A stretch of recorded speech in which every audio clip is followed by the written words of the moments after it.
Hello guys, this is your mentor Pintu Kumar Gupta. आज के इस वीडियो में हम लोग फिर से रूल ऑफ डेबिट क्रेडिट सीखने वाले हैं अंडर मॉडर्न अप्रोच।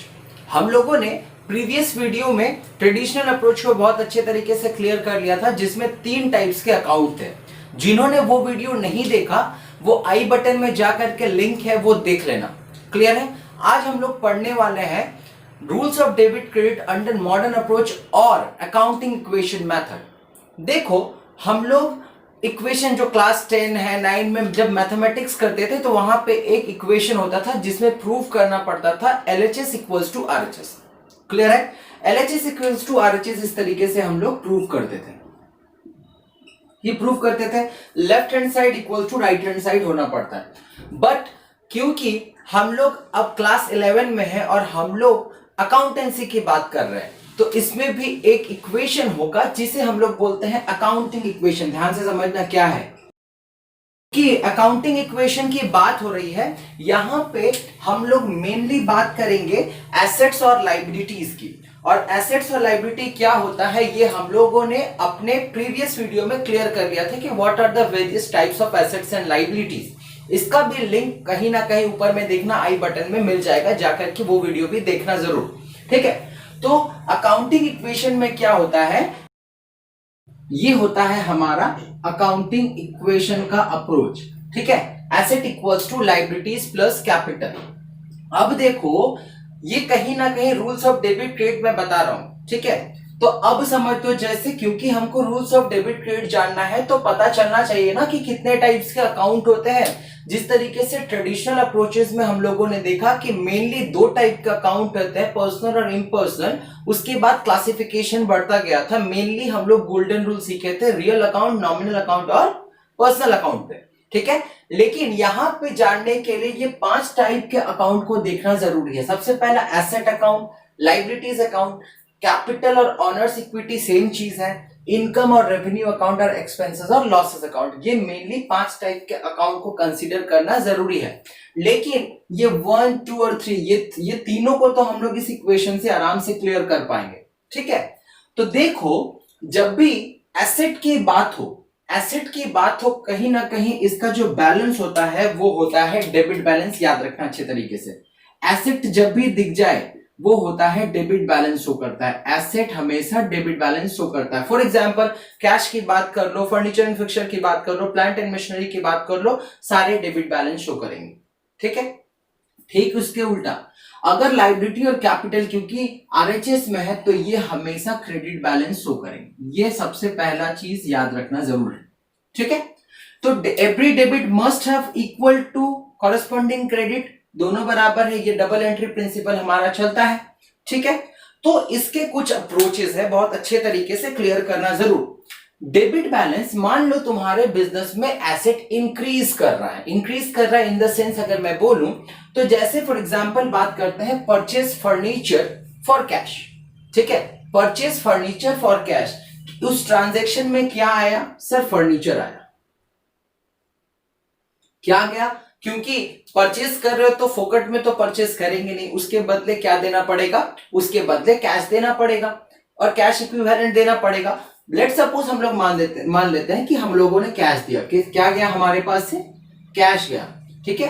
फर्नीचर आया, कैश गया। तो फर्नीचर आया, बिजनेस में एसेट इंक्रीज करेगा ना डिक्रीज करेगा? ऑब्वियसली एसेट इंक्रीज करेगा। तो कभी भी कोई एसेट अगर इंक्रीज करे, अगर क्या एसेट इंक्रीज करता है, इंक्रीज कर जाए, अगर एसेट इंक्रीज कर जाए मतलब वो होता है डेबिट। सबसे पहला बात। ठीक उसके उल्टा अगर एसेट, ये कैश भी तो एसेट है, अगर एसेट डिक्रीज करे, जस्ट इसके रिवर्स, हम लोग जानते हैं ना एक डेबिट तो उसके जस्ट रिवर्स होता है क्रेडिट। सेम यहां पे वही कॉन्सेप्ट है। अगर वो डिक्रीज करे तो देन वो हो जाएगा क्रेडिट। Am I clear? तो एसेट जब भी वैल्यू इंक्रीज करता है वो डेबिट बैलेंस दिखाता है और डिक्रीज करता है क्रेडिट बैलेंस दिखाता है। जस्ट एग्जांपल यहां पे देखो, जर्नल एंट्री क्या होगा? एसेट आया, एसेट कम्स इन डेबिट और इंक्रीजेस डेबिट। देख लो तो जर्नल एंट्री क्या होगा? Furniture account debit to cash account, asset comes in और इंक्रीजेस, दोनों लग गया ना डेबिट, और asset goes out under real account या decreases, it should be credited. Clear है? तो जर्नल एंट्री इस तरीके से हम लोग डेबिट क्रेडिट को कर सकते हैं। Am I clear? अब बात कर लेते हैं अपन लोग क्रेडिट बैलेंस की। क्रेडिट बैलेंस मतलब लायबिलिटीज और कैपिटल की। ठीक है, कैपिटल जस्ट इसके उल्टा रिलेशन होगा यहां पे। ठीक है, क्या होगा देखो, अगर ये इंक्रीज कर रहा है, अगर ये इंक्रीज कर रहा है डेबिट है, अगर ये इंक्रीज करेगा ना, अगर लाइबिलिटीज और कैपिटल कभी भी इंक्रीज करती है तो वो हो जाता है क्रेडिट। उल्टा रिलेशन है, जस्ट एसेट के अपोजिट रिलेशन। अगर ये डिक्रीज कर रहा है ये क्रेडिट, अगर ये डिक्रीज कर गया तो ये हो जाएगा डेबिट। क्लियर है? फॉर एग्जाम्पल, फिर से एक एग्जाम्पल से समझते हैं अपन लोग। पेड कैश टू क्रेडिटर, क्या हुआ? क्रेडिटर को हम लोगों ने कैश पेड किया। ठीक है, तो क्रेडिटर हमारा क्या होता है, सबसे पहले समझेंगे। ये तो सर हमारा लाइबिलिटी होता है, तो लाइबिलिटी क्रेडिटर को पे करेंगे तो कैश क्रेडिटर का वैल्यू घटेगा। घटेगा मतलब क्या होगा, अगर वैल्यू डिक्रीज करेगा डेबिट मतलब creditor account debit. Very good, creditor account debit. ठीक है, अंडर अगर हम लोग बात करते हैं ट्रेडिशनल में तो receivers under personal account what, debit ना। तो क्रेडिटर ने पैसा रिसीव किया, देखो डेबिट। दोनों अप्रोच से कर सकते हो।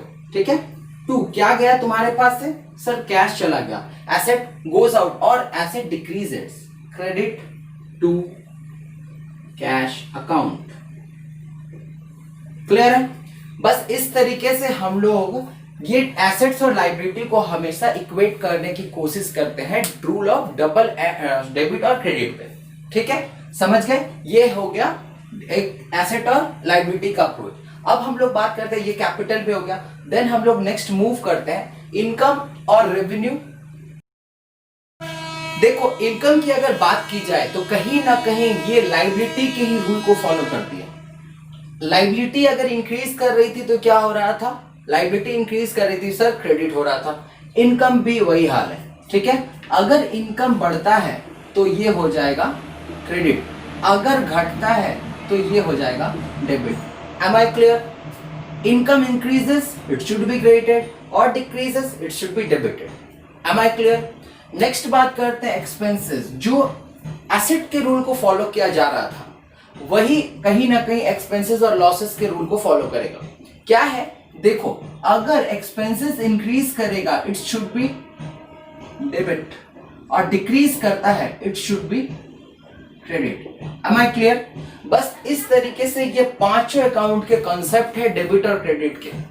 गाइस, ये दोनों अप्रोचेस देखो तुम्हारे सामने है, इसे हम लोगों ने सीख लिया, ये हम लोग सीख रहे हैं। मुझे पॉज करो और जल्दी से इसे कॉपी कर लो। क्लियर है? देखो, ये कुछ बेसिक ट्रांजैक्शंस है।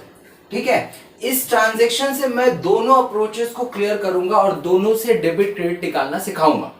देखो, एग्जाम में मेनली डेबिट क्रेडिट करना इंपॉर्टेंट है, ये नहीं देखा जाता है कि तुम किस अप्रोच से कर रहे हो। लेकिन अगर बात करें सीखने की तो दोनों दिमाग में चलना बहुत जरूरी है, क्योंकि अगर एक अप्रोच भूल जाए तो दूसरे अप्रोच से हम लोगों को करना आना चाहिए। ठीक है, तो आओ हम लोग देखते हैं। सबसे पहले बात करते हैं purchase, machinery purchase for cash. अगर हम लोग बात करते हैं मशीनरी, तो मशीनरी क्या है, मशीनरी एसेट है। मशीनरी ये एक एसेट है, ये एक एसेट है और एसेट अंडर रियल अकाउंट क्या है, एसेट कम्स इन डेबिट, मतलब मशीनरी अकाउंट डेबिट होगा। और अगर मॉडर्न अप्रोच में चले जाओ तो बिजनेस में मशीन आया तो एसेट का वैल्यू बढ़ेगा या घटेगा, सर बढ़ेगा डेफिनेटली।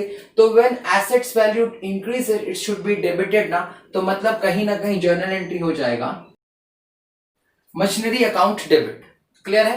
कितने रुपए से, सर 1 लाख रुपए से। ठीक है, अब क्या गया देखो, यहां से मशीन आया तो कैश गया, तो कैश मतलब ये कौन सा, ये भी तो एसेट है और ये कौन सा अकाउंट है, ये रियल अकाउंट है। रियल अकाउंट है, कैश गया मतलब एसेट डिक्रीजेस और asset goes out, asset goes out credit और एसेट डिक्रीजेस पैसा घटा मतलब क्रेडिट। तो क्रेडिट मतलब क्या होगा, दोनों अप्रोचेस लग गए ना, डेबिट और क्रेडिट के लग गए ना दोनों अप्रोचेस से। दिमाग में दोनों चलना चाहिए, नहीं भी चले तो याद रखना दोनों तरीके से डेबिट और क्रेडिट आएगा ही आएगा। एग्जामिनर ये नहीं देखेगा कि कौन सा अप्रोच तुमने फॉलो किया है डेबिट और क्रेडिट करने में। नेक्स्ट अपन लोग बात करते हैं सैलरी पेड ₹20,000। सैलरी अगर इसके बारे में बात करें तो सैलरी तुम पेड कर रहे हो तो तुम्हारे लिए क्या है सर एक्सपेंसेस। तो एक्सपेंसेस कौन सा अकाउंट है sir? Expenses sir nominal account है। और यहाँ पे एक्सपेंसेस है ये तो डायरेक्टली देखा गया है, ठीक है। तो सैलरी तुम पेड कर रहे हो तो एक्सपेंसेस और लॉसेस और डेबिट। और मान लो तुम्हारा खर्च अगर बढ़ता है, डेफिनेटली अगर पे करोगे तो तुम्हारा खर्च बढ़ेगा, तो क्या होगा? इट शुड बी डेबिटेड, मतलब सैलरी अकाउंट डेबिट, ठीक है। क्या चला गया? रुपीज, कैश चला गया, मतलब ये रियल अकाउंट है, कैश रियल अकाउंट है। एसेट गोज आउट और एसेट डिक्रीजेस, क्या होगा? To cash.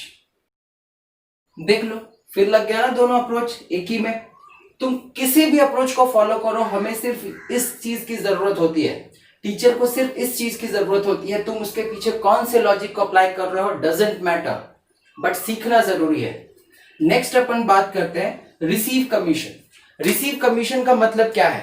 कमीशन मिल रहा है, मतलब इनकम ना एक्सपेंसेस। सर इनकम कितने रुपए का मिल रहा है? सर 5,000। तो एसेट तुम्हारे पास कैश कौन सा अकाउंट है? सर कैश रियल अकाउंट है। और कमीशन कौन सा? इनकम है। इनकम मतलब ये नॉमिनल अकाउंट है, ठीक है। तो हम लोग तो जानते हैं एक ट्रांजेक्शन में एक चीज अगर डेबिट है तो दूसरा उसके अपोजिट क्रेडिट होगा। तो तुम्हारे पास क्या आ रहा है? पैसा आ रहा है, पैसा आ रहा है। एसेट पैसा इंक्रीजेस डेबिट और asset comes in debit, clear है? मतलब कैश अकाउंट डेबिट। पैसा आया, कमीशन, कमीशन क्या है सर? इनकम है। Incomes and gains are credit. और यहाँ पे इनकम कहाँ है? देखो देखो, इनकम बढ़ रहा है ना घट रहा है? सर बढ़ रहा है, बढ़ रहा मतलब क्रेडिट है, क्लियर है? क्लियर। नेक्स्ट और लास्ट ट्रांजेक्शन है परचेज गुड्स फ्रॉम रवि। देखो सारा ट्रांजेक्शन देखने को मिल जा रहा है इसी चार्ट में, ठीक है। नेक्स्ट बात करते हैं purchase goods from Ravi. Ravi से तुमने परचेज किया, परचेज मतलब खर्च है, नॉमिनल अकाउंट, नॉमिनल अकाउंट, खर्च खर्च खर्च खर्च खर्च एक्सपेंसेस, ठीक है। यहां पे क्या है? एक्सपेंसेस, मतलब डेबिट होगा। ऑब्वियसली खर्च बढ़ेगा परचेज करने से, तो परचेज अकाउंट डेबिट। किससे परचेज किया? देखो ये फ्रॉम रवि है, मतलब ये कैश में परचेज नहीं है, ये उधार में परचेज किया गया, कैश का कोई बात नहीं है यहाँ पे, ठीक है। तो रवि ने तुम्हें सामान को दिया, तो रवि गिवर ना रिसीवर? सर रवि गिवर, तो giver are what? Giver are sir credit, अगर ट्रेडिशनल अप्रोच की बात करें। लेकिन उसने सामान दिया तो इन फ्यूचर तुमको उसे पे करना पड़ेगा, मतलब एट द सेम टाइम वो तुम्हारे लिए लाइबिलिटी है। तो लाइबिलिटी तुम्हारे लिए बढ़ा ना घटा? सर लाइबिलिटी बढ़ गया, तो when liability increases it should be credited, clear है ना? तो रवि क्रेडिट। ये हो गया हमारा सारा जर्नल और डेबिट क्रेडिट के रूल को सीखना। हमारे आज की इस वीडियो में बस इतना तक मैं ही समअप करता हूं। जिन्होंने नहीं लिखा काइंडली स्क्रीनशॉट ले लो, ठीक है। मिलते हैं नेक्स्ट वीडियो में। अब हम लोग चैप्टर स्टार्ट करने वाले हैं नेक्स्ट वीडियो में नेक्स्ट चैप्टर के साथ। तब तक के लिए stay with me, thank you.